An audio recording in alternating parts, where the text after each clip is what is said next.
Hello दोस्तों, a very warm welcome in today's class. आज ये हमारी income under the head house property की फोर्थ क्लास है। दोस्तों, लास्ट क्लास में हमने अपने पास हाउस प्रॉपर्टी के जीएवी की कंप्यूटेशन के सेवंथ केस तक डिस्कस किया था। अभी तक हम जीएवी की कैलकुलेशन के 7 केसेस डिस्कस कर चुके हैं। आज हम अपने पास हाउस प्रॉपर्टी की कैलकुलेशन में एक बड़ा इंपॉर्टेंट कंसेप्ट डिस्कस करने जा रहे हैं। आइए,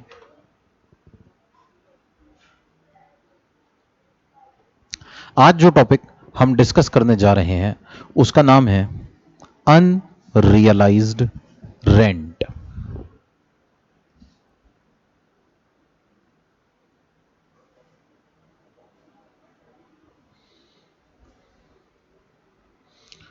अनरियलाइज्ड रेंट। अब दोस्तों, सबसे पहला सवाल ये कि ये अनरियलाइज्ड रेंट कहते किसे हैं? What is unrealised rent? तो देखिए, अनरियलाइज रेंट का मतलब है कि हमने अपने पास एक पर्टिकुलर प्रॉपर्टी को किराए पर दिया और किराएदार हमारी प्रॉपर्टी को छोड़कर चला गया और जाते जाते किराए के पैसे उसने हमें पे नहीं किए। दोबारा से बात को समझिए। हमने एक प्रॉपर्टी को किराए पर दिया, सपोज 12 महीने के लिए। रेंट था 1 लाख रुपीस पर मंथ।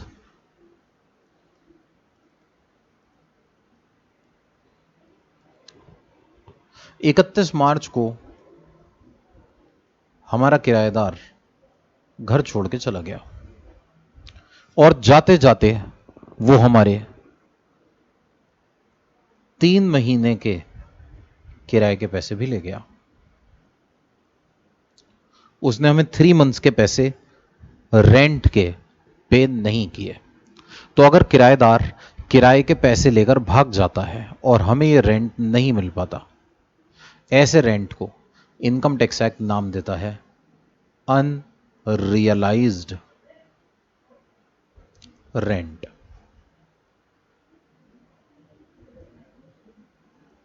ये रेंट अनरियलाइज्ड रेंट कहलाता है। आज हम डिस्कस ये करने जा रहे हैं केस अनरियलाइज्ड रेंट का हमारे पास जीएवी की कैलकुलेशन के ऊपर क्या इफेक्ट आएगा। इसके बारे में हमें इनकम टैक्स एक्ट के explanation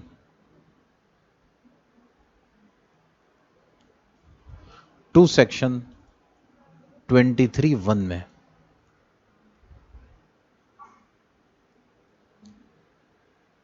read with rule 4 of income tax rules 1962 बताया गया है। तो जो प्रोविजंस भी अब मैं आपको पढ़ाने जा रहा हूं वो प्रोविजन सेक्शन 23 सबसेक्शन 1 की एक्सप्लेनेशन में red with rule 4 of income tax rules 1962 हमें बताए गए हैं। तो दोस्तों, सवाल ये उठता है कि अगर हमारे पास कोई रेंट अनरियलाइज्ड हो तो उस अनरियलाइज्ड रेंट का हमारे पास क्या इफेक्ट आएगा। इनकम टैक्स एक्ट कहता है, सर अगर आप हमारी 3 कंडीशंस को सेटिस्फाई कर देते हैं,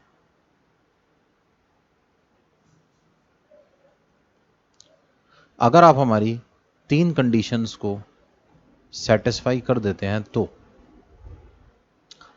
तो इस अनरियलाइज्ड रेंट को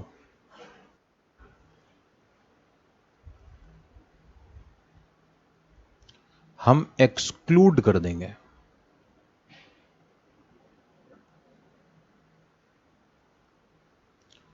एक्चुअल रेंट में से।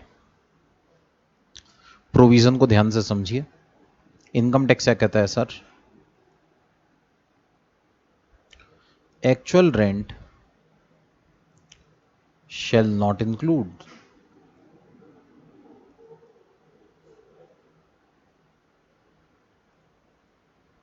the rent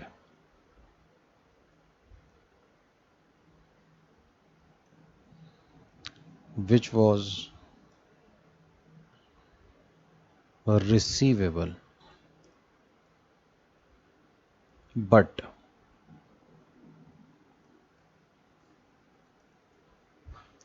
could not be recovered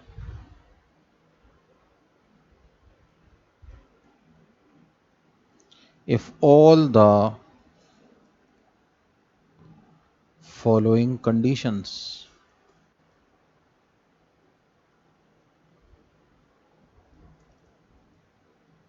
are satisfied। आपको हमारी 3 शर्तें पूरी करानी है। सबसे पहली शर्त,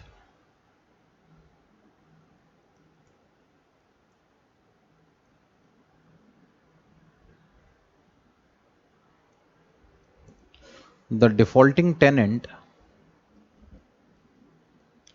has vacated the property। भाई देखिए, एक नेचुरल सी बात है। मान लीजिए आपका किराएदार आपको किराए के पैसे नहीं दे रहा, तो मेरा सवाल आपसे ये था कि अगर किराएदार किराए के पैसे ना दे तो बताइए आप क्या करेंगे। तो आप जाहिर सी बात है कहेंगे कि सर अगर किराएदार किराए के पैसे ना दे तो हम उसे घर से निकाल देंगे। बस यही बात हम भी कह रहे हैं। अगर आपको आपका किराएदार किराए के पैसे नहीं दे रहा तो आप उसको प्रॉपर्टी से निकाल दीजिए। लेकिन ऐसा भी तो हो सकता है कि हमने उससे कहा कि प्रॉपर्टी से खाली कर दो, लेकिन उसने प्रॉपर्टी खाली नहीं की। तो इनकम टैक्स क्या कहता है सर, या तो किराएदार प्रॉपर्टी को खाली कर दे और steps have been taken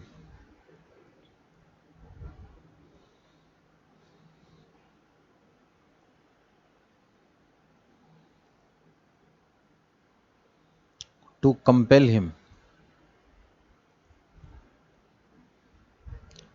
to vacate the property।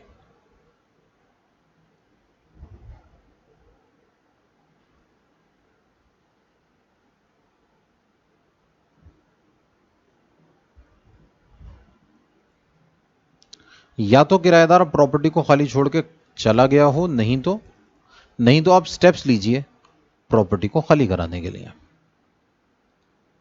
Condition number 2,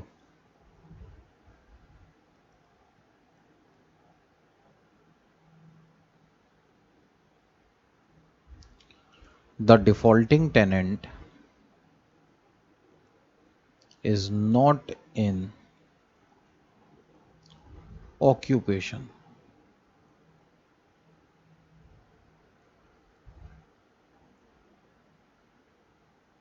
of any other property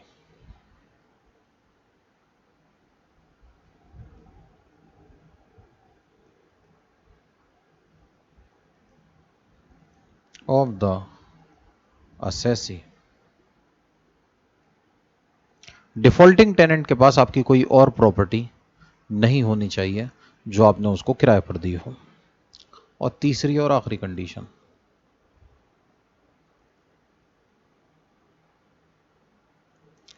assessee shall start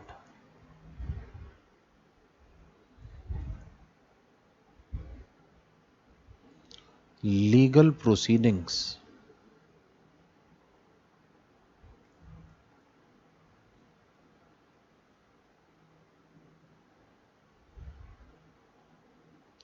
for the recovery of unrealized rent। किराएदार से आपको पैसे नहीं मिले तो आप उसके ऊपर केस कर दीजिए कि ये हमारे पैसे नहीं दे रहा। अगर किराएदार आपके पैसे नहीं दे रहा तो आप उसके ऊपर लीगल प्रोसीडिंग्स स्टार्ट कीजिए for the recovery of unrealised rent.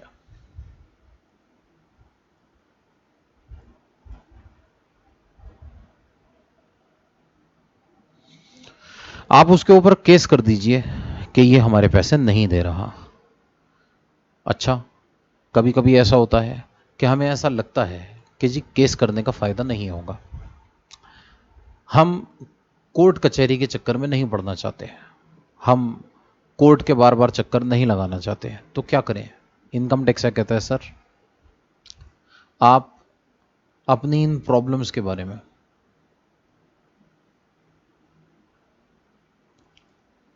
Income tax officer को, अपने असेसिंग ऑफिसर को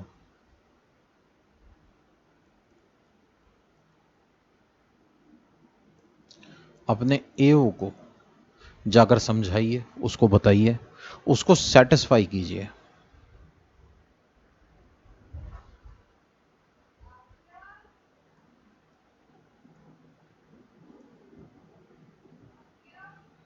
दैट लीगल प्रोसीडिंग्स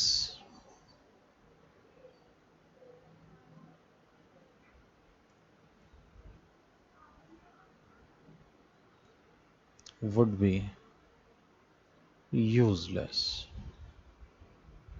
अगर असेसिंग ऑफिसर को इस बात का एहसास होता है कि हाँ लीगल प्रोसीडिंग से कुछ नहीं होने वाला, तो फिर वो आपको अलाउ कर सकता है कि आप अपने पास अनरियलाइज रेंट की डिडक्शन क्लेम कर।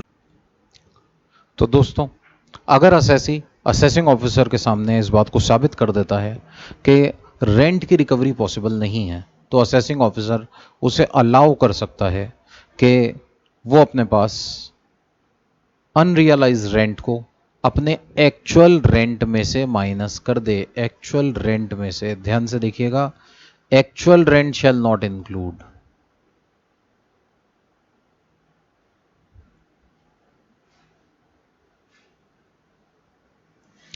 हम एक्चुअल रेंट में से इसकी छूट दे रहे हैं। इसी बात को जरा प्रैक्टिकली समझें। जब हम जीएवी की कैलकुलेशन करेंगे तो ध्यान से समझिए। जीएवी का फॉर्मूला हमने डिस्कस किया था, हमारे पास होता है अनरियलाइज्ड रेंट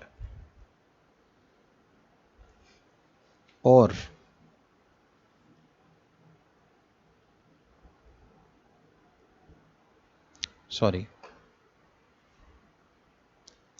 हमने डिस्कस किया था जीएवी का फॉर्मूला होता है हमारे पास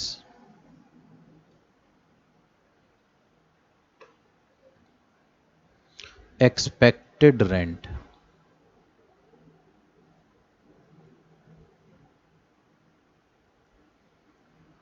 और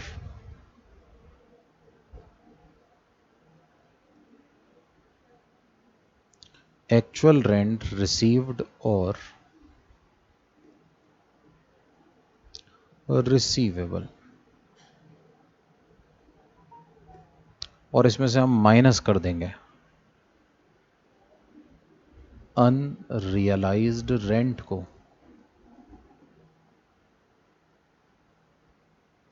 और इनमें से हायर अमाउंट को कंसीडर कर लिया जाएगा। तो हमारे पास फॉर्मूला आ गया एक्सपेक्टेड रेंट और एक्चुअल रेंट रिसीव्ड और receivable minus unrealised rent whichever is higher. बस इनमें से जो भी हमारे पास हायर अमाउंट आएगा वही हमारे पास हमारी जीएवी माना जाएगा। एक प्रैक्टिकल क्वेश्चन के जरिए इस बात को बेहतर तरीके से समझने की कोशिश करते हैं। मान लीजिए हमारे पास एक प्रॉपर्टी है, एक बिल्डिंग है,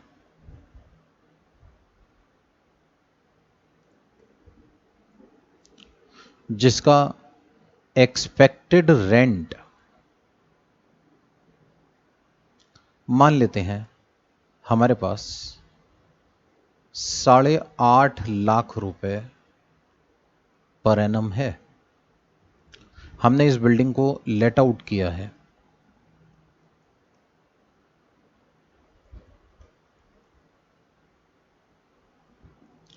1 लाख रुपीस पर मंथ पर, और हम जीएवी कैलकुलेट करना चाहते हैं।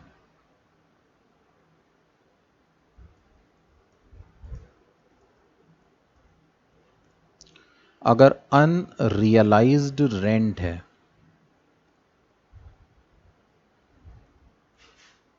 For first case 0 months, unrealise rent है ही नहीं, किराएदार ने सारे पैसे हमें दे दिए। दूसरा case 2 months,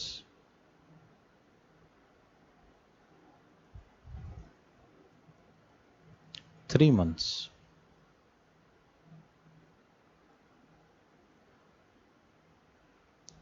4 months, 5th part 7 months।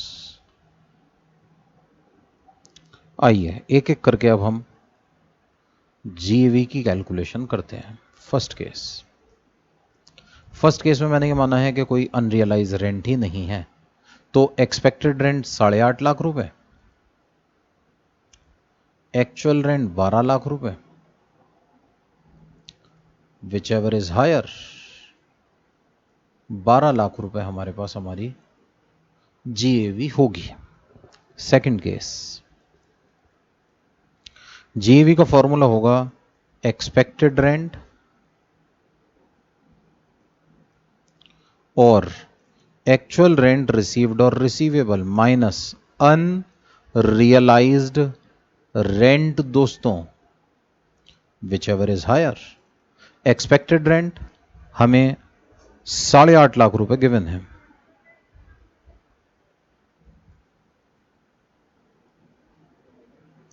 Actual rent received और रिसीवेबल पूरे साल का है 12 लाख। क्वेश्चन हमसे ये कह रहा है हमें 2 महीने का रेंट नहीं मिला, 2 महीने का रेंट है 2 lakh, whichever is higher. Unrealised rent को माइनस कर दीजिए एक्चुअल रेंट रिसीव्ड और रिसीवेबल में से। 12 लाख में से 2 लाख माइनस करेंगे आएगा 10 लाख रुपीज, तो whichever is higher is 10 lakh रुपए। नेक्स्ट, अगर अनरियलाइज रेंट 3 महीने का है तो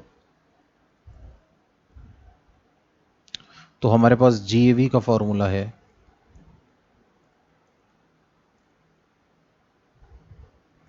एक्सपेक्टेड रेंट और एक्चुअल रेंट रिसीव्ड और receivable minus unrealised rent, whichever is higher. Expected rent 8.5 lakh रुपए का है, एक्चुअल रेंट रिसीव्ड और रिसीवेबल। दोस्तों, किराएदार हमारे पैसे लेकर भाग गया, लेकिन ये रेंट रिसीवेबल है, हमें पैसे लेने हैं, तो 1 साल के रेंट में इसको शामिल किया जाएगा। मैंने एक प्रॉपर्टी 12 महीने के लिए किराए पर दी, किराएदार 12 महीने रहा, 3 महीने के पैसे दिए बिना घर छोड़कर भाग गया। ऐसे में ये जो अनरियलाइज्ड रेंट है 3 लाख रुपए का, इसे यहां से माइनस कर दिया जाएगा और विच एवर इज हायर 8,50,000 और 9 lakh rupees, whichever is higher will be 9 lakh. GAV 9 lakh रुपए की मानी जाएगी। अब देखिए, अगर 4 महीने का अनरियलाइज रेंट हो तो, अगर ये 4 महीने का अनरियलाइज रेंट है तो कैलकुलेशन कैसे की जाएगी।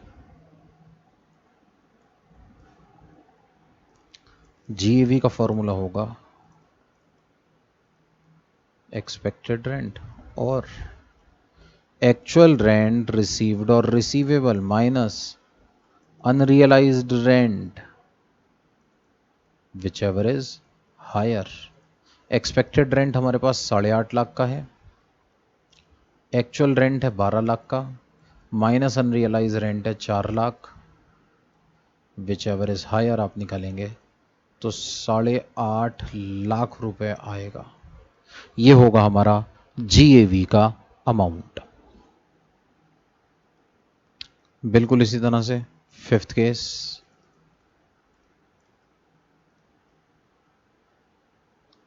एक्सपेक्टेड रेंट और एक्चुअल रेंट रिसीव्ड और receivable minus unrealised rent, whichever is higher. अब हमने ये माना है कि हमारे पास 7 मंथ्स का रेंट अनरियलाइज्ड है। अब क्या करें, एक्सपेक्टेड रेंट है 8.5 लाख रुपए का, एक्चुअल रेंट 12 लाख माइनस 7 महीने का रेंट 7 लाख रुपए, whichever is higher is 8,50,000 रुपए। 8,50,000 इस तरह से हमारे पास हमारी ग्रॉस एनुअल वैल्यू आ जाएगी। तो दोस्तों ये हमारे पास हमारी कंप्यूटेशन हो गई ग्रॉस एनुअल वैल्यू की। इस तरह से हम अपने पास अपनी जीएवी निकाल सकते हैं इन केस ऑफ अनरियलाइज्ड रेंट। तो दोस्तों आइए एक बार इन प्रोविजंस को हम दोबारा से गो थ्रू करते हैं। Explanation to section 23 subsection 1 unrealised rent read with rule 4 of income tax rules 1962. Actual rent shall not include the rent which was payable but not paid by the tenant and so proved to be lost and irrecoverable if defaulting tenant has vacated the property or steps have been taken to compel him to vacate the property and the defaulting tenant is not in occupation of any other property of the assessee. And third condition, the assessee has taken all the reasonable steps to institute legal proceedings for the recovery of unpaid rent or satisfies the assessing officer that legal proceedings would be useless. अगर ये तीनों conditions assessee satisfy कर देता है तो हम ये कह रहे हैं कि हम इसको अनरियलाइज रेंट की छूट देने को तैयार हैं। और ये छूट कैसे दी जाएगी, ध्यान से देखिए। इस केस में ग्रॉस एनुअल वैल्यू कैलकुलेट करने का फॉर्मूला हो जाएगा एक्सपेक्टेड रेंट और एक्चुअल रेंट रिसीव्ड और receivable minus unrealised rent whichever is higher. दोस्तों इन थ्योरी प्रोविजंस के बाद आइए अब हम इसके ऊपर बेस्ड कुछ प्रैक्टिकल क्वेश्चंस डिस्कस करते हैं। क्वेश्चन नंबर 22 हम डिस्कस करने जा रहे हैं। सबसे पहले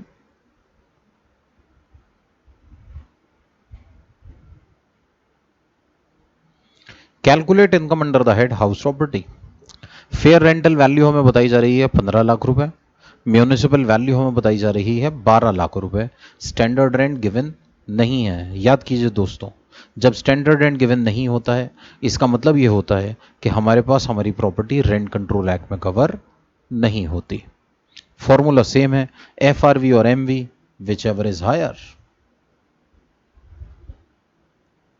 और इस हायर को हमें कंपेयर करना है with standard rent whichever is lower. तो हमारे पास क्वेश्चन नंबर 22 के ए पार्ट का एक्सपेक्टेड रेंट आ गया 15 लाख रुपए।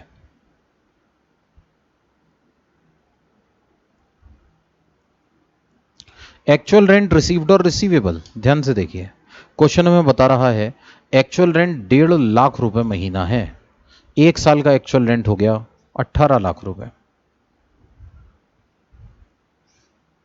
आगे देखिए क्वेश्चन में हमें बताया जा रहा है प्रॉपर्टी 3 महीने तक वेकेंट रही, 1.5 लाख रुपए महीना के हिसाब से 3 महीने का एक्चुअल रेंट 4.5 लाख रुपए। एक्चुअल रेंट रिसीव्ड और रिसीवेबल में से माइनस कीजिए अनरियलाइज रेंट, 18 लाख में से 4,50,000 माइनस करेंगे आएगा 13,50,000 रुपीज। बस इन दोनों को कंपेयर कर लीजिए 15 लाख और 13,50,000 whichever is higher. Gross annual value 15 lakh रुपए आएगी। आगे देखिए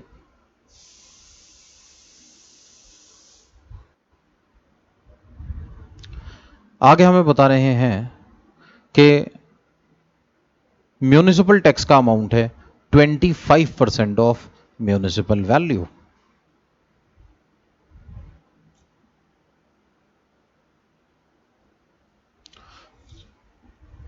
तो म्यूनिसिपल वैल्यू हमें दी हुई है 12 लाख, 12 लाख का 25% आ जाएगा 3 लाख रुपए।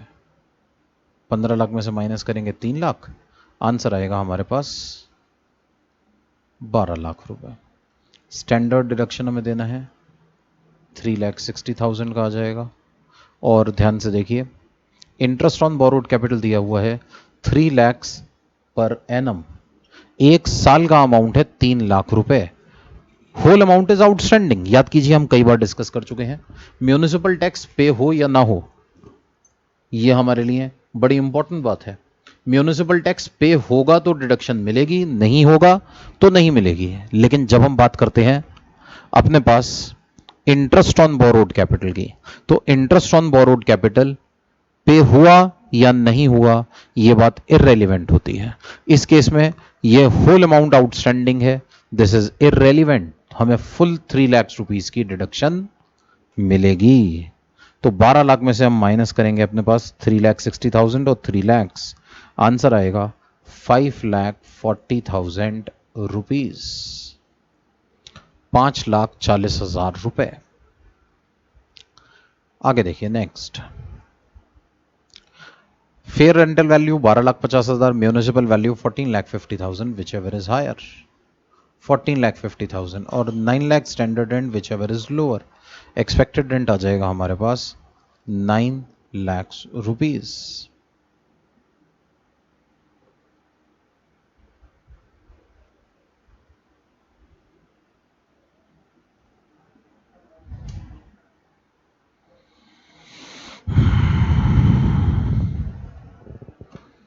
आगे देखिए, एक्चुअल रेंट है 1 लाख रुपीज पर मंथ और हमें बता रहे हैं 2 मंथ्स का रेंट अनरियलाइज्ड है। तो 1 लाख पर मंथ के हिसाब से 1 साल का रेंट हो गया एक्चुअल 12 लाख रुपए, अनरियलाइज रेंट 2 लाख रुपए, माइनस करेंगे आएगा 10 लाख रुपए। 9 lakh and 10 lakh whichever is higher, GAV आ जाएगी 10 लाख रुपीज।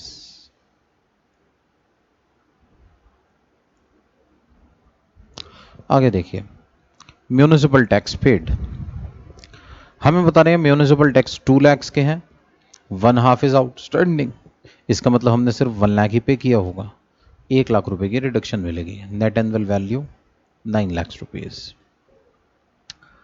आगे बता रहे हैं interest on borrowed capital 1,30,000 rupees का है, पेड फॉर 2 ईयर्स है, दिस इज इररेलेवेंट, हमें 1 साल के इंटरेस्ट की छूट देनी है। तो 2,70,000 30% के हिसाब से standard deduction, 1,30,000 interest on borrowed capital, minus करेंगे आंसर आ जाएगा इनकम का 5 लाख रुपए।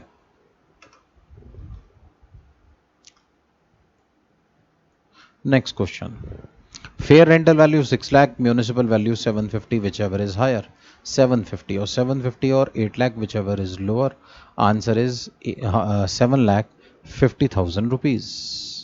एक्सपेक्टेड रेंट, एक्चुअल रेंट है 75,000 रुपीज पर मंथ, 4 महीने का रेंट आउटस्टैंडिंग है। 75,000 पर मंथ के हिसाब से 1 साल का हो गया 9 लाख, 4 मंथ्स का हो गया 75,000 इंटू 4, 3 लाख रुपए, माइनस करेंगे तो आएगा 6 लाख, और 6 लाख और 7,50,000 whichever is higher, gross annual value आएगी 7,50,000 रुपए। आगे देखिए, म्यूनिसिपल टैक्स बता रहे हैं 1/3 ऑफ म्यूनिसिपल वैल्यू, 7.5 लाख का 1/3,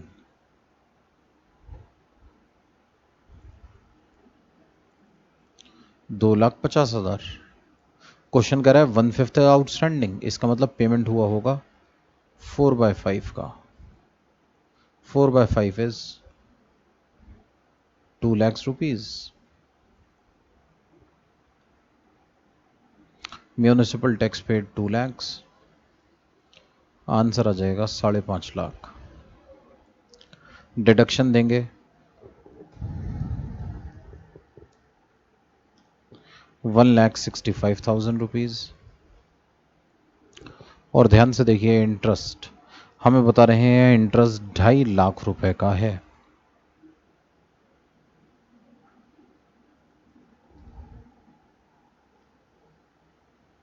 income under the head house property आएगी 1,35,000 रुपीज।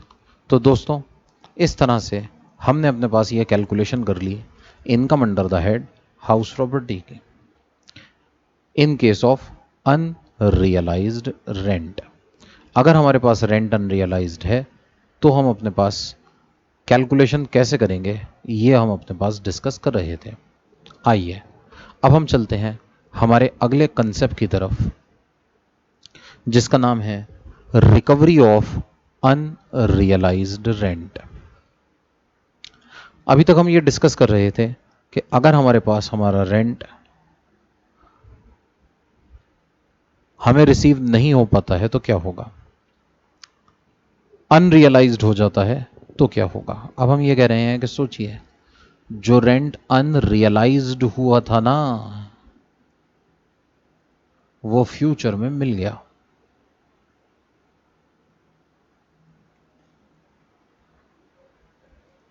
जो पैसे अभी नहीं मिले थे बाद में मिल गए। सोचिए, हमने एक प्रॉपर्टी को किराए पर दिया,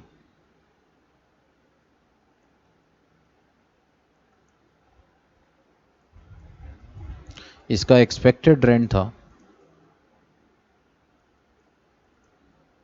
8,50,000 पर एनम। एक्चुअल रेंट था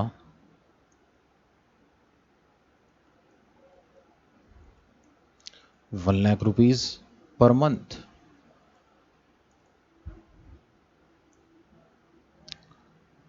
थ्री मंथ्स का रेंट किराएदार लेकर भाग गया। तो जब हमने जीएवी निकाली थी तो हमने कहा था एक्सपेक्टेड रेंट लेंगे हम अपने पास, और एक्चुअल रेंट रिसीव्ड और रिसीवेबल में से माइनस करेंगे अनरियलाइज्ड रेंट को, whichever is higher. Expected rent 8.5 lakh रुपए का है, एक्चुअल रेंट 12 लाख रुपए माइनस अनरियलाइज रेंट 3 लाख रुपए, विच एवर इज हायर हम करेंगे, आएगा 9 लाख रुपीज। अब दोस्तों हम डिस्कस ये कर रहे थे कि सोचिए, ये जो 3 लाख रुपए हमें रियलाइज नहीं हो पाए थे, सपोज मान लेते हैं आज से 2-3 साल 4 साल 5 साल के बाद ये 3 लाख रुपए हमें रिकवर हो जाते हैं। तो अगर ये 3 लाख रुपए हमें फ्यूचर में कभी रिकवर हो जाए तो इस 3 लाख का क्या टैक्स ट्रीटमेंट होना चाहिए। देखिए, जब ये पैसे आपको नहीं मिले थे तो इनकम टैक्स एक्ट ने आपको इनकम टैक्स में डिडक्शन अलाउ की थी। जब ये पैसे नहीं मिले थे तो आपने हमसे डिडक्शन क्लेम की थी। अब जब मिल जाए तो इनकम टैक्स क्या कहता है, सर आपको इस पर टैक्स देना पड़ेगा। इसको हम नाम देंगे अपने पास recovery of unrealised rent.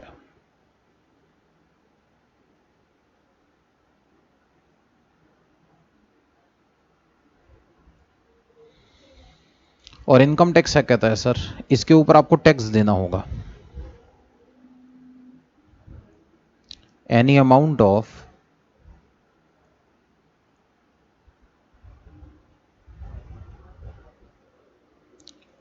Unrealised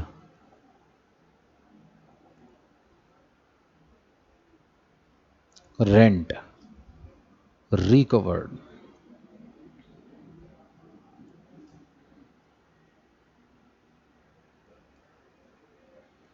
shall be taxable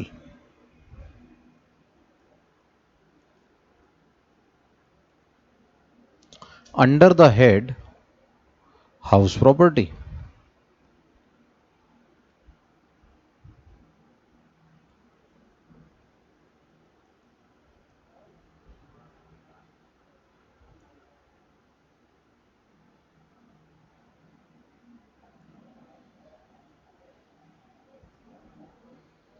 In the year in which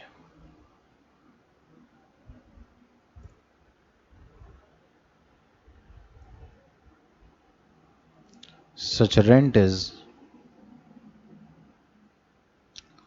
actually received by the assessee. जिस साल में आपको ये पैसे मिलेंगे उस साल में आपको इस पर टैक्स देना पड़ेगा।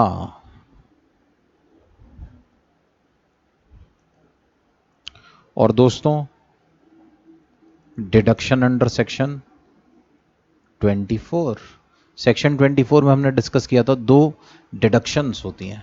पहली होती है स्टैंडर्ड डिडक्शन, दूसरा होता है interest on borrowed capital.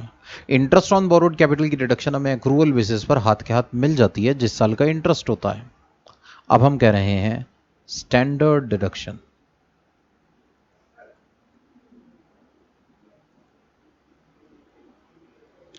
Of 30% of unrealised rent.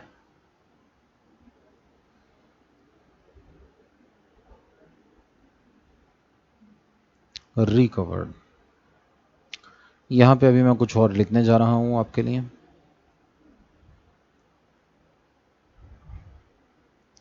Shall also be allowed.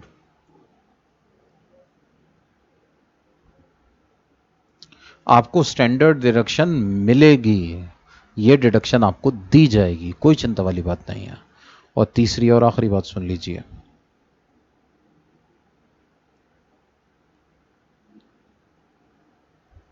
Such amount is taxable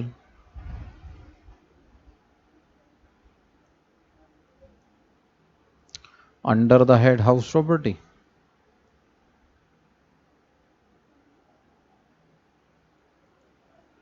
even if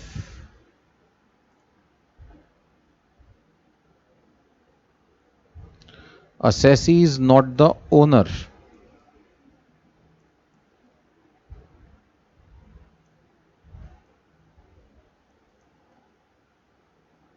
of the building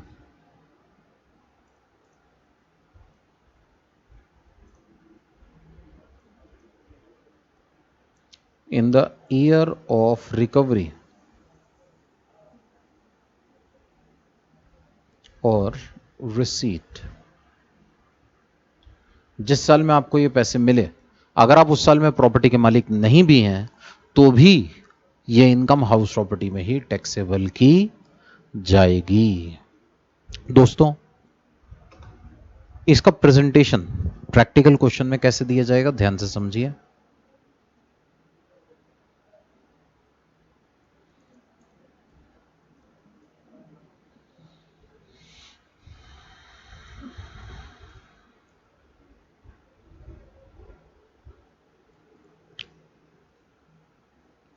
देखिए, हम सबसे पहले अपनी करंट ईयर की इनकम कैलकुलेट करेंगे। तो हमारे पास सबसे पहले आएगी हमारी gross annual value.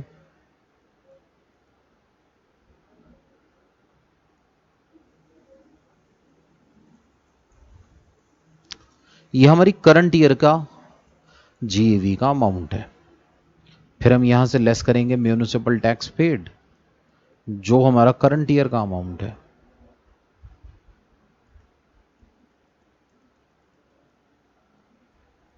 Net annual value निकल कर आएगी।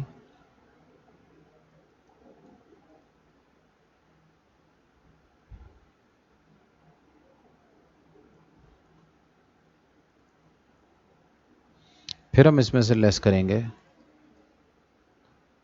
Deductions under section 24। दोस्तों, अभी ये कैलकुलेशन हमारी करंट ईयर की कैलकुलेशन चल रही है, अभी अनरियलाइज रेंट की कोई भी बात हमने नहीं की है। तो यहां पर लेस करेंगे स्टैंडर्ड डिडक्शन 30% ऑफ एनएवी।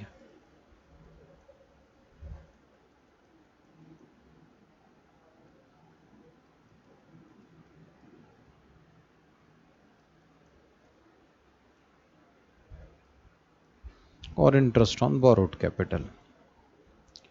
अभी तक इस अमाउंट को हम लिखते आए थे income under the head house property, लेकिन दोस्तों आज इसे income under the head house property का नाम नहीं दिया जाएगा। अब हम यहां पर ऐड करेंगे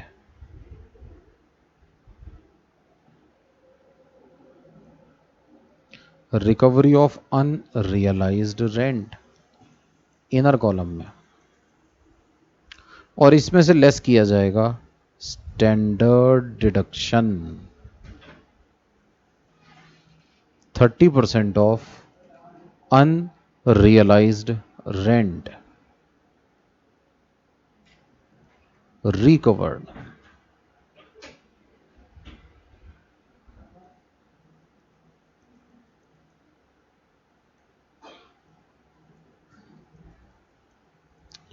ये हमारी करंट ईयर की इनकम में ऐड कर दिया जाएगा। ये अमाउंट करंट ईयर में टैक्सेबल होगा। तो देखिए, ये कैलकुलेशन मेरी करंट ईयर की कैलकुलेशन है, ये एज इट इज होगी जैसे हम पहले करते आए हैं, और साथ ही साथ उसमें हमने ये रिकवरी ऑफ अनरियलाइज रेंट को और ऐड कर दिया। या दोस्तों, जैसे हमारे पास कंसेप्ट होता है अनरियलाइज्ड रेंट रिकवर्ड का, ये वो रेंट होता है जो हमारा किराएदार लेकर भाग गया था, बाद में हमें मिल गया। दोस्तों, इसी तरह से एक चीज और होती है, उसे कहते हैं arrears of rent. Arrears of rent, arrears of rent का मतलब होता है कि हमने अपने किराएदार का rent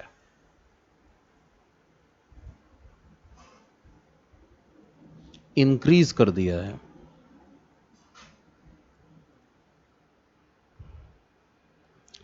with retrospective effect.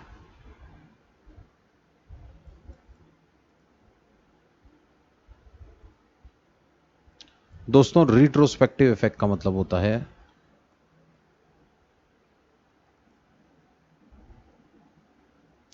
With effect from a past date. क्या मतलब? मतलब एज्यूम कर लेते हैं कि हमने एक प्रॉपर्टी को किराए पर दिया हुआ था 1 लाख रुपए महीना पर। प्रॉपर्टी को हमने लेट आउट किया 1 अप्रैल 2017 को। किराया 1 लाख था, 1 ही लाख मिलता रहा, अगले साल भी हमें 1 लाख ही मिला। तो 17-18 में रेंट मिला 12 लाख, 18-19 में रेंट मिला 12 लाख। 1 अप्रैल 1999 को, सॉरी 1 अप्रैल 2019 को हमने अपने किराएदार से कहा कि आपको रेंट बढ़ाना पड़ेगा। इस बात को लेकर हमारी थोड़ी उससे लड़ाई हुई, थोड़ा झगड़ा हुआ, और हमने कहा जी ऐसा है, या तो रेंट बढ़ाओ या प्रॉपर्टी खाली करो। उसने कहा जी ठीक है, मैं रेंट बढ़ा दूंगा। हमने कहा ठीक है, तुम्हारा रेंट हम कर देंगे 1,25,000 रुपए, और ये रेंट 1,25,000 रुपए आज से नहीं किया जाएगा, बल्कि इस रेंट को बढ़ाकर 1,25,000 किया जाएगा फ्रॉम 1 अप्रैल 2017। हम 2 साल पुरानी डेट से किराया बढ़ाएंगे। क्या किराएदार तैयार हो जाएगा? तो ये किराएदार और लैंडलॉर्ड का आपस का इशू है। मान लीजिए किराएदार तैयार हो गया कि मैं पिछले 2 साल से रेंट बढ़ाने को तैयार हूं, तो अब सोचिए 2019-20 हमें कितना रेंट मिलेगा? दोस्तों, पहली बात, 1,25,000 इंटू 12 के हिसाब से 15 लाख रुपए का रेंट मिलेगा हमें 19-20 का। और साथ ही साथ हम 1 लाख रुपए के हिसाब से रेंट ऑलरेडी ले चुके हैं। अब रेंट हो गया है 1,25,000। पिछले 2 साल का किराया हम 1 लाख रुपए ऑलरेडी ले चुके हैं। अब इसका डिफरेंस 25,000 रुपए यह भी किराएदार की तरफ से दिया जाएगा। तो इस तरह से हमें अपने पास पुराना रेंट मिलेगा 6 लाख रुपए।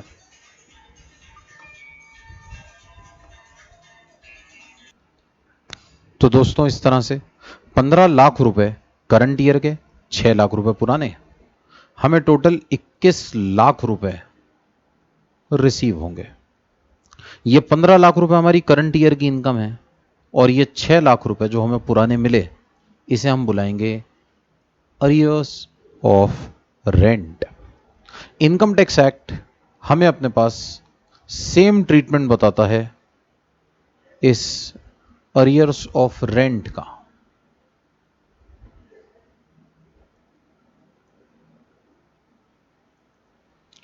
आपको अनरियलाइज्ड रेंट की रिकवरी हो या फिर अरियर्स ऑफ रेंट मिले इनकम टैक्स एक्ट के सेक्शन 25A में, दोनों का सेम ट्रीटमेंट बताया गया है।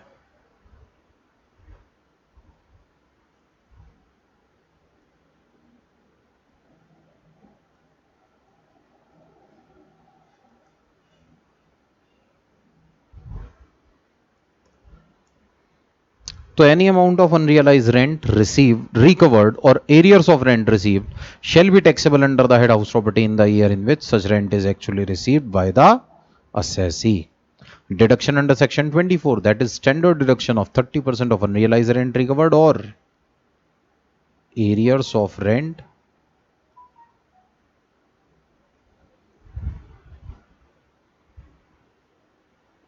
received shall also be allowed, and such amount is taxable under the head house property even if assessee is not the owner of the building in the year of recovery or receipt. हम इस presentation में arrears of rent को भी add कर देते हैं।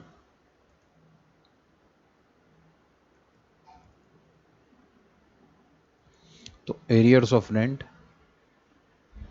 Received less करेंगे standard deduction,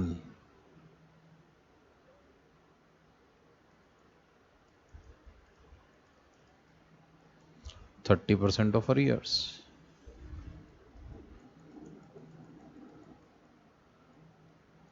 ये भी हमारी इनकम में ऐड कर दिया जाएगा।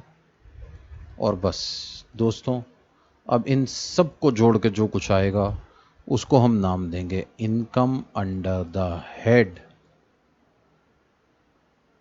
House property.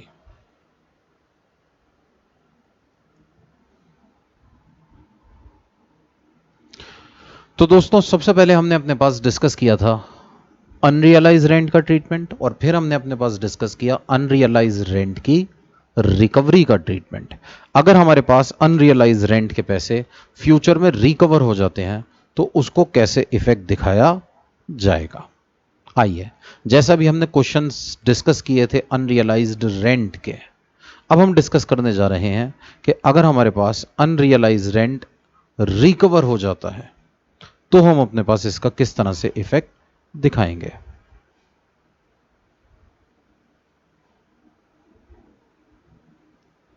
आप अपने पास क्वेश्चन नंबर 23 घर पे ट्राई कर सकते हैं।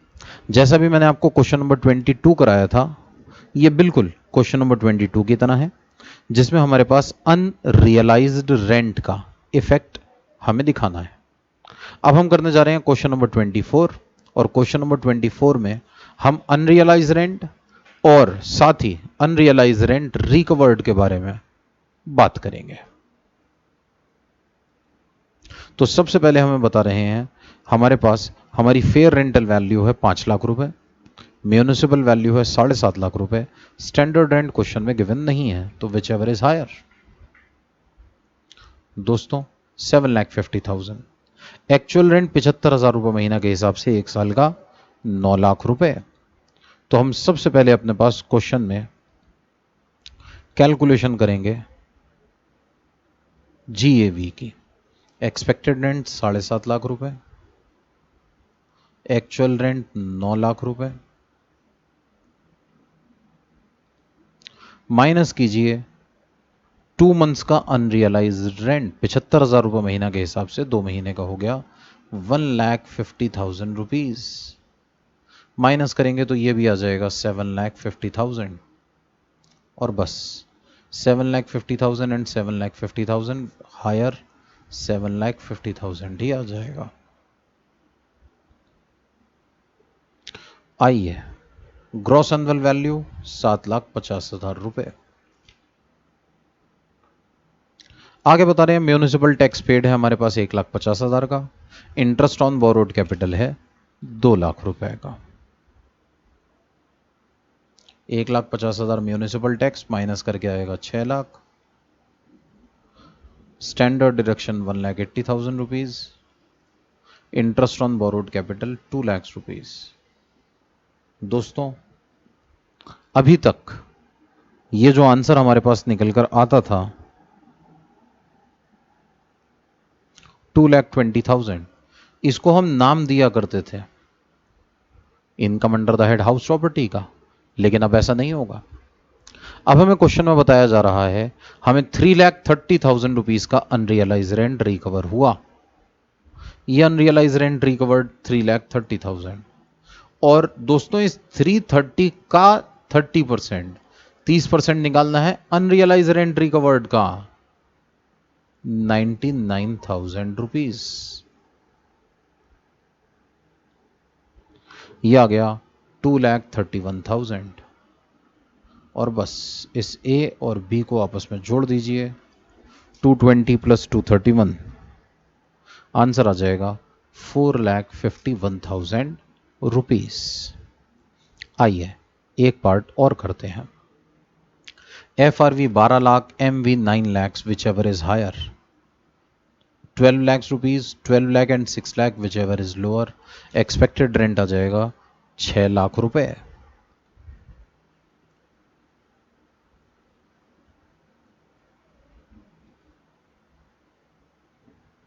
एक्चुअल रेंट 60,000 पर मंथ है।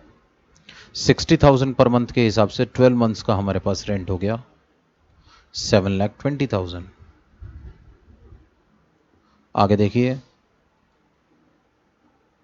3 मंथ्स का रेंट अनरियलाइज्ड है, इसका मतलब 1,80,000।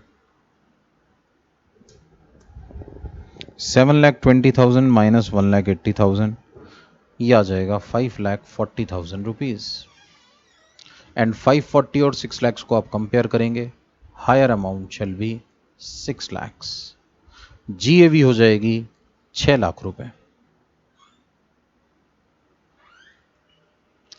म्यूनिसिपल टैक्स पेड हमें बताया जा रहा है 25% ऑफ म्यूनिसिपल वैल्यू है, जिसमें से 1/3 आउटस्टैंडिंग है। दोस्तों 9 लाख रुपए की म्यूनिसिपल वैल्यू है, इसका 25% हमें निकालना है, और 1/3 आउटस्टैंडिंग है, इसका मतलब बस 2/3 का ही पेमेंट किया गया है। कैलकुलेट करेंगे, यह आएगा 1,50,000 रुपीज।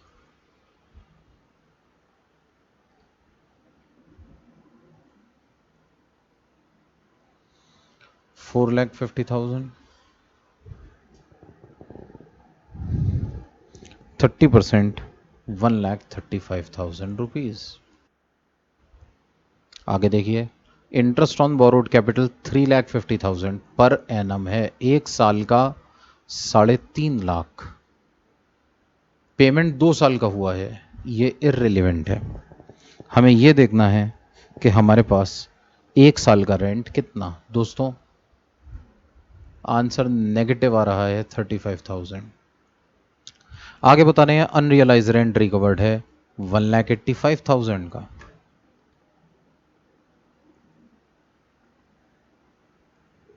$1,85,000 का 30% इज 55,500, और माइनस करने के बाद ये आ रहा है 1,29,500 रुपीज।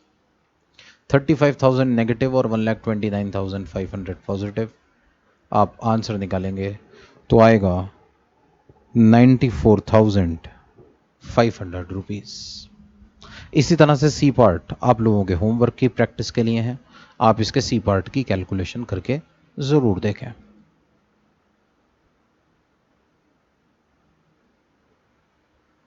दोस्तों क्वेश्चन नंबर 25, इस क्वेश्चन में हमें रिकवरी ऑफ अनरियलाइज रेंट के साथ साथ एरियर्स ऑफ रेंट के बारे में भी बताया जा रहा है।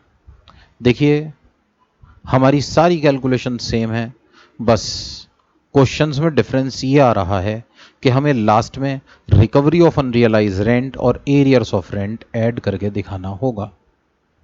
रिकवरी ऑफ अनरियलाइज रेंट हमें क्वेश्चन में 50,000 की गिवन है,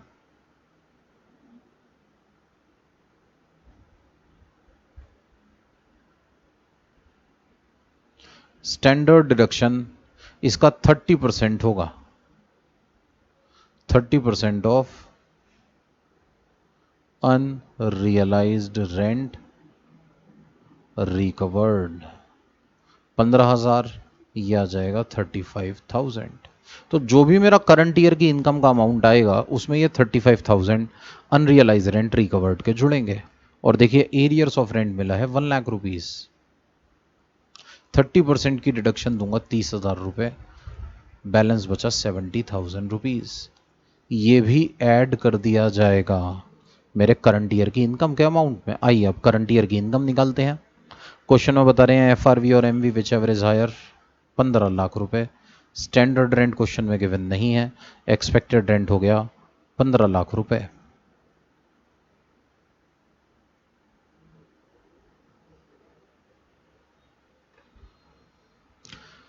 एक्चुअल रेंट हमें बता रहे हैं 1,25,000 पर मंथ है, लेकिन 2 मंथ्स का रेंट अनरियलाइज्ड है।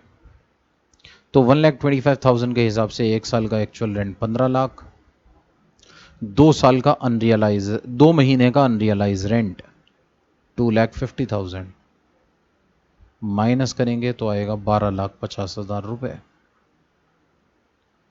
कंपेयर कीजिए 150 एंड 12,50,000, ये हमारे पास आ जाएगा 15 लाख रुपए। 15 lakhs and 12,50,000 whichever is higher आ जाएगा 15 लाख रुपए। Gross annual value shall be 15 lakhs।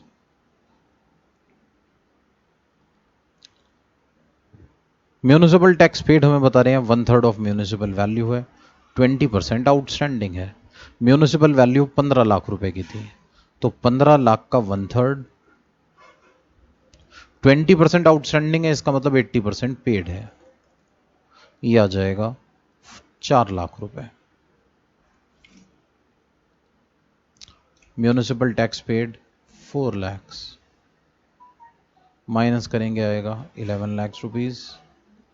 11 lakh का 30%, 3,30,000।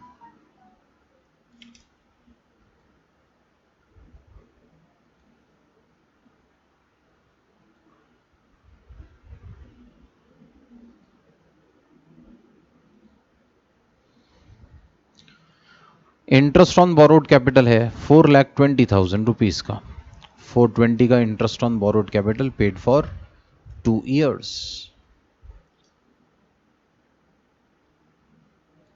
दोस्तों पेड फॉर 2 years इरेलीवेंट है, हम 4,20,000 रुपए करंट ईयर के इंटरेस्ट की रिडक्शन देंगे।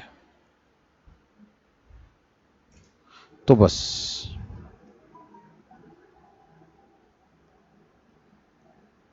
ये आ जाएगा 3,50,000 रुपीज, और इसी में ऐड करना है हमें ये 35,000 का अनरियलाइज रेंट रिकवर्ड की इनकम का अमाउंट और 70,000 रुपीज का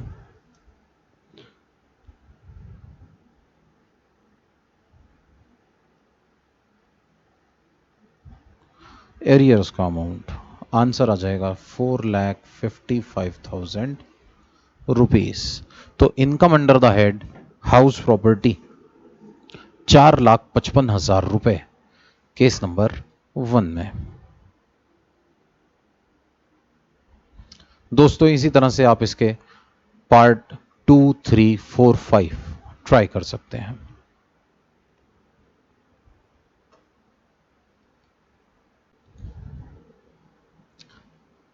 तो दोस्तों ये आज हमने अपने पास कंसेप्ट डिस्कस किया अनरियलाइज्ड रेंट और रिकवरी ऑफ अनरियलाइज्ड रेंट की टैक्स ट्रीटमेंट का। हमारी नेक्स्ट क्लास में हम लोग एक बड़ा इंपॉर्टेंट कंसेप्ट शुरू करेंगे जिसका नाम है interest on pre construction period. आज की क्लास में इतना ही, will continue in next class. Thank you.